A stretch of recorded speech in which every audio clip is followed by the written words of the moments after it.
ஹீரோவும் இந்த பொண்ணு கல்யாணம் பண்ணிக்கிற விஷயம் தெரிஞ்சதுமே ஃப்ரெண்டு ரொம்பவும் ஷாக் ஆகிறான். ஆனால் அவங்க ஒய்ஃப் ரொம்பவும் சந்தோஷப்பட்டு உடனே கல்யாண வேலையை ஸ்டார்ட் பண்ணி பத்திரிக்கையை அடிச்சிடறாங்க. ஆனால் இது தெரிஞ்ச டாக்டரும் ஃப்ரெண்டும் ரொம்பவும் ஃபீல் பண்றாங்க. அப்ப ஹீரோ இந்த பொண்ணை கூட்டிட்டு ஐகேர் ஹாஸ்பிட்டலுக்கு போயிட்டு ஒரு தடவை செக் பண்றாங்க. ஆனா ஏற்கனவே சின்ன வயசுல செக் பண்ணும்போது எதுவுமே பண்ண முடியாதுன்னு சொல்லியிருப்பாங்க. பட் இப்ப செக் பண்ணதுல டோனர் மட்டும் கிடைச்சாங்கன்னா கண்டிப்பா மாத்திடலாம்னு சொல்லிட்டு சொல்றாங்க. அதை கேட்ட இவங்க ரெண்டு பேருமே ரொம்பவும் சந்தோஷப்படுறாங்க. இப்ப கல்யாண நாளும் வருது. அப்ப இந்த பொண்ணு அவங்க அம்மா அப்பாவோட போட்டோ எல்லாம் காமிச்சு இதுக்கப்புறம் நீ இந்த போட்டோல ஆட் ஆயிடுவேன்னு சொல்லி ரொம்பவும் சந்தோஷமா பேசிட்டு இருக்கா. அப்பன்னு பார்த்து இவனுக்கு திரும்பவும் மூச்சு திணற ஆரம்பிக்குது. அப்ப இத ஃப்ரெண்ட் பார்த்துட்டு காலையில முகூர்த்தத்துக்கு டைம் ஆயிடுச்சு, இன்னும் நீங்க தூங்காம என்ன பண்றீங்கன்னு சொல்லிட்டு அந்த பொண்ணு கிட்ட சொல்லாம கூட ஹீரோ கூட்டிட்டு போயிடுறாங்க. பார்த்தா அடுத்த நாள் காலையில இவங்க ரெண்டு பேருக்கு கல்யாணம் நடக்க போதும் பார்த்துட்டு இருந்தா இவங்க பாஸ் மாப்பிள கோலத்துல வந்து நிக்கிறாரு. ஆக்சுவலா முன்னாடி நாள் நைட்டு இவனை ரொம்பவும் சீரியஸா ஹாஸ்பிட்டல் சேர்க்கறாங்க. ஆனா ஹீரோ எனக்கு எதனா ப்ராப்ளமா உண்மையை சொல்லணும்னு சொல்லி டாக்டர் கிட்டே ஃப்ரெண்டு கிட்ட கேட்டு பாக்குறான். அப்பதான் டாக்டர் இதுக்கு மேல நம்ம உண்மையை மறைக்க கூடாதுன்னு சொல்லி அவனுக்கு எந்த பிரச்சனைன்னு சொல்லி உண்மையை சொல்லிடுறாரு. அதை கேட்டதுமே கொஞ்சம் கூட ஃபீல் பண்ணாம அந்த பொண்ணு கூட இருக்கிற லைஃப் நான் ரொம்பவும் சந்தோஷமா வாழ்ந்துட்டேன். நேத்து தான் ஐ ஹாஸ்பிட்டல் இருந்து கால் பண்ணாங்க, ஒரு டோனர் இருந்தா கண்டிப்பா அந்த பொண்ணுக்கு கண்ணு கிடைச்சிடும் சொல்லிட்டு பேசியிருந்தாங்க. சோ இப்போ என்னோட கண்ணை சஞ்சனாக்கு வச்சலாம்னு சொல்லி முடிவே பண்ணிடுறான். அந்த சஞ்சனாவோட பாசுமே ஏற்கனவே அவங்கள லவ் பண்ணிட்டு இருந்திருப்பாங்க. ஆனா அவங்க லவ் பண்ற விஷயம் தெரிஞ்சதுமே வேணான்னு சொல்லி விட்டுருப்பாங்க.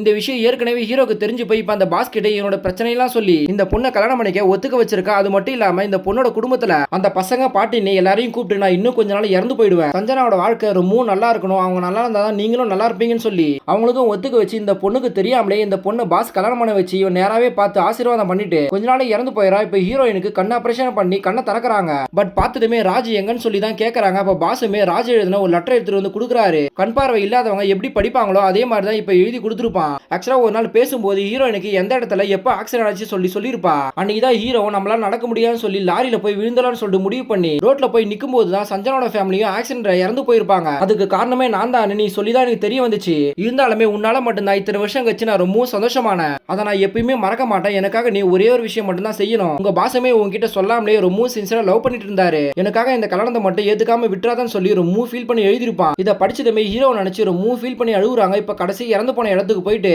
ஹீரோட போட்டோ பார்த்து இவனால இந்த விஷயத்தெல்லாம் நினைச்சு உன்னோட கடைசி ஆசையா நீ கொடுத்த வாழ்க்கையை நான் ரொம்ப சந்தோஷமா வாழ்வேன்னு சொல்லிட்டு வாழ ஆரம்பிக்கிறாங்க.